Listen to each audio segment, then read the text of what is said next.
యాదగిరిగుట్టను తిరుమల తిరుపతి దేవస్థానం తరహాలో ఉన్నతంగా తీర్చిదిద్దుతామని సీఎం రేవంత్ రెడ్డి అన్నారు.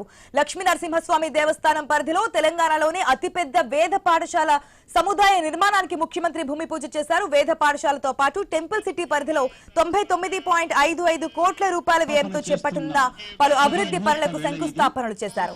ఈ కార్యక్రమంలో మంత్రులు కోమటిరెడ్డి వెంకటరెడ్డి, కొండా సురేఖ, అడ్డూరి లక్ష్మణ్ తో పాటు పలువురు ఎమ్మెల్యేలు, ఎమ్మెల్సీలు పాల్గొన్నారు.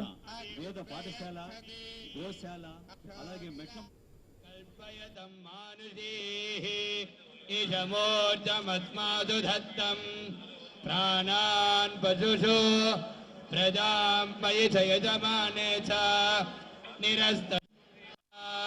నిరస్తో మర్గంధినో కల్పయతం దైవీర్పిషః కల్పయతం మానుషీః వేద పాఠశాలలో 300 మంది విద్యార్థులకు వసతితో కూడినటువంటి వేద విద్యను అందించనున్నారు. అలాగే హోమాలు, యాగాలు నిర్వహించడానికి ప్రత్యేక శాలలతో పాటు ఒక గోశాలను కూడా ఏర్పాటు చేయనున్నారు.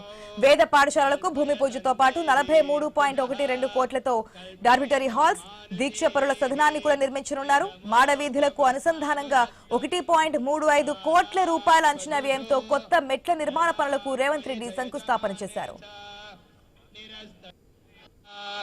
నిరస్తో మర్గంధినో కల్పయతం దైవీర్పిషః కల్పయతం మానుషీః ఈశమోర్జమస్మాదు దత్తం ప్రాణాన్ పశుషు ప్రజాం మయి చ యజమానే చ